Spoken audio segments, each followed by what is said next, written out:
तर एकीकडे मनोज जरांगेंनी निर्धार व्यक्त केलेला असतानाच एक मोठी अपडेट येते, ती म्हणजे मुख्यमंत्री एकनाथ शिंदेंच्या उपस्थितीमध्ये आता मराठा आरक्षणासंदर्भात एक बैठक सुरू झाली आहे।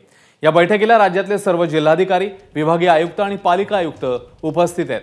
व्हीसीद्वारे मुख्यमंत्री एकनाथ शिंदे हे वर्षा या निवासस्थानावरून बैठकीत सहभागी होत आहेत आणि या बैठकीमध्ये नेमकं काय घडतं पाहणं महत्त्वाचं आहे। तेव्हा एकीकडे मनोज जरांगे मुंबईच्या दिशेने प्रस्थान करतायत, त्यांची रॅली निघालेली आहे, तर दुसरीकडे ही एक महत्त्वाची बैठक सध्या सुरू झाली आहे।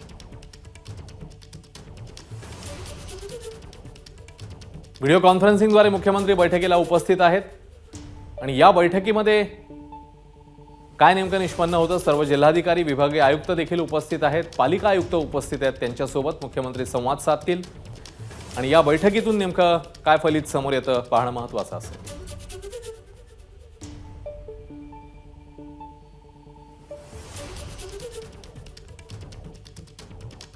अभिषेक मुठाळ आपले प्रतिनिधी आता आपल्या सोबत आहेत। अभिषेक, बैठकीबद्दलचे अपडेट्स अगदी थोडक्यात।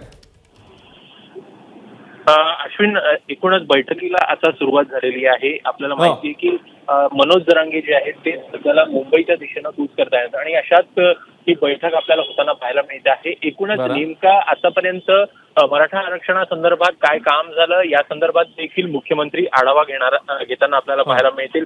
सगळे प्रशासकीय अधिकारी असतील किंवा मग जी शिंदे समिती आहे त्यांच्याकडनं कुठपर्यंत हे सगळं काम आलं आहे, मागासवर्गीय आयोगाचं नेमकं काय गोष्टी ज्या आहेत त्या पुढे आलेल्या आहेत या संदर्भात सगळ्या जो आढावा आहे तो मुख्यमंत्री घेताना आपल्याला पाहायला मिळणार आहे। दुसरीकडे बघायचं तर 70% कुणबी प्रमाणपत्र जे आहेत ते देखील मिळाल्याची सूत्रांकडनं माहिती मिळते आणि त्या संदर्भात देखील एकूण त्या बैठकीमध्ये देखील बाबी पुढे येताना पाहायला मिळतील।